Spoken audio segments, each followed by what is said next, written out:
Good day everyone, Complaining Gamer here. What I've got for you today is what I'm calling the Ultimate Breath of the Wild mod. Now I've tried to do this video multiple times and I keep on screwing it up because I go too far with the settings. Now basically what we've got is a very advanced memory editor from the mind of Vloodz. It's just called Super Hack. It's not available to the public, but I'm sure it will be eventually. What we're going to try and do is go through as many settings as quickly as possible, not going into too much detail because there is basically too much to go through. So, first of all, starting off, as we can see, we can edit everything in real time. Now, this is what impresses me. When you first open the app, there's literally nothing that you have to do. It's just ready. It just works. It connects to the game. So, as you can see, we can increase or decrease health very, very easily in real time. You can also lock it and the value will never change. However, you can move the slider and then it locks to that value. Same idea with stamina. If you lock the stamina, it will never go down. If you turn off the lock, it will go down. As you can see, same idea, you can change rupees, max health and stamina. Equipment, let's pull out the Master Sword, okay? You can do things where you change multiply on certain weapons, durability, and you can change things like the size of the weapon. So for example, let's try this, okay? Let's make a bigger Master Sword, let's make it longer. Let's make it a bit, let's change the blade, shall we? And let's change the grip.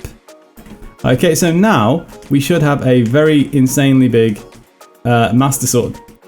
Now, this is where I've been going wrong for the 10th time trying to make this video, is I start going through all the settings and then I just put everything to max and I just start like floating through the universe and smashing through the ground. So you can do the same idea, same thing with bows and shields, make them bigger, make them ridiculous. And the funniest thing is, you can actually attack the length of the sword. So there is physical contact, it's not just visual. Okay, powers. You can change the runes, you can change the cooldown. So for example, there's a river down there. You could just fill it full of Cryonis blocks. You lock the cooldown to 0, click unlimited blocks, and then you can go crazy. Same with divine powers. Location, you can basically teleport to just about anywhere. You can mess around with the camera. Once again, like I said, I'm not going to go into too much detail. This is another thing that's very important. You need to remember the defaults because there is currently not just a default setting. And trust me, you do get lost on this. Let's try opposite movement. So 0.5 default. Okay. Let's change that back. So, let's go to physics, okay? If you want Link to be a little bit quicker, we can just speed him up. Okie dokie, and then there are other speed settings as well. I'm not going to mess around with that too much because it keeps on screwing me over. I end up like putting everything to full, I press forward once, and then I just fly across the whole universe. It's insane. You can change the weight, so default is 0. If we increase that, Link is a lot heavier. If we take it away, he's lighter. Okay, so as you can imagine, if you change weight with speed, it goes absolutely insane. Gravity, this one's quite funny. So take note of the default, minus 29. Ha, okay, we wanted to go the other direction. I'm changing that back very quickly. Minus 29. Oh dear, oh dear. Are we falling back down? We are indeed. So as you can see, you can get very carried away very quickly and then things just go very, very wrong for you. So the same way that you can fly up, you can also bring him down and make him heavier if that's what you want to do. So as you can see, I believe I locked my health. Let's take a quick look. Yeah, I did, so I can't be hurt. Weather is another thing that we'll talk about. Okay. Let's charge up the Master Sword very quickly and give it a big whack. So look at the size of this thing. It can actually get even bigger. Let's see. So you can change the mid-air boosts and a bunch of other settings as well related to horse resistance and very strange things. Dimensions. So you can change the size of Link at 010.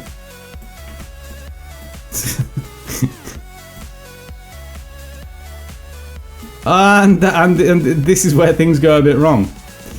Okay, 0, 1, 0.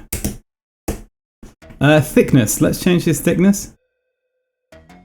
The ladies like him thick.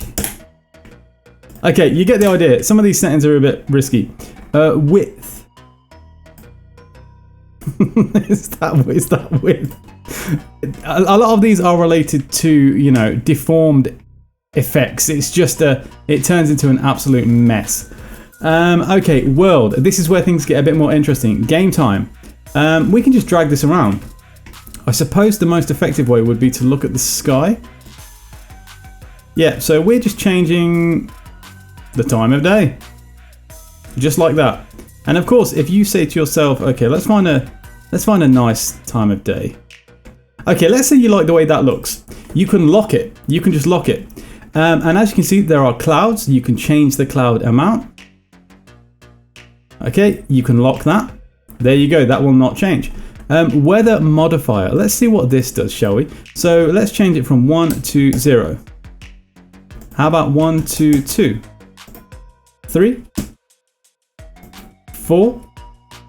And then of course you can choose to lock that if you want to as well. Let's go back to 1. Let's change that to 1. What does this one do?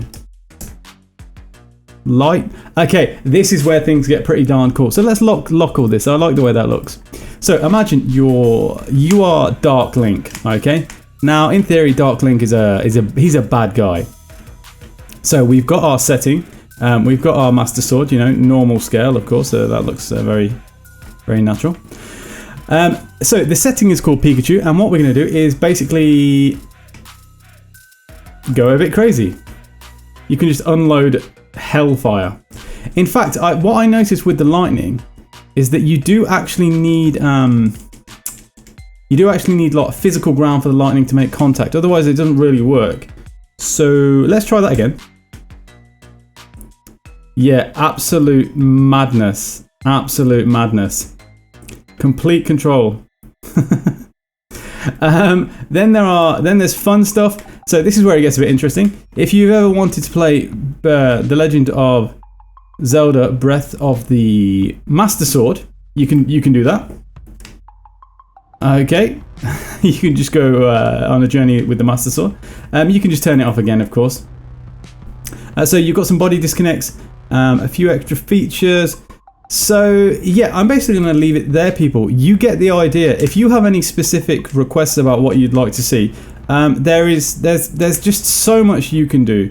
I can easily break this game so quickly. Let's go to physics. Okay, Link. If I just go speed, speed, speed, weight,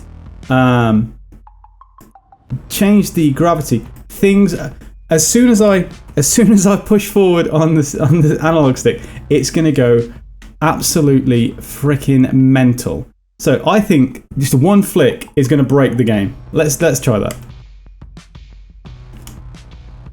And we're off to space.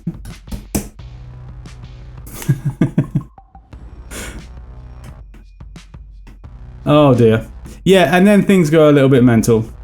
Yeah, eventually you end up in these positions where you've just corrupted the game. It's trying to load about 50 different zones at the same time. So I'm going to leave you people with a question whilst we look at this wonderful work on screen. So some of you are patrons and you pay for Cemu. You know, you pay $5 a month. Maybe some of you like the work that Oraiko does with Cemu Hook and you give your donation. My question is, in the emulation community, would you pay for different mods, for example? And if you would, I'm curious, how much would you pay and what would that mod have to do? You know, some people in the emulator community very much believe that the system should be free. It should always be free. So what do you think if certain things are paid for? Let me know in the comments below. So thank you very much. I hope you enjoyed that. That was a quick demonstration of this mod. Take care. I'll see you very soon. Have a good one.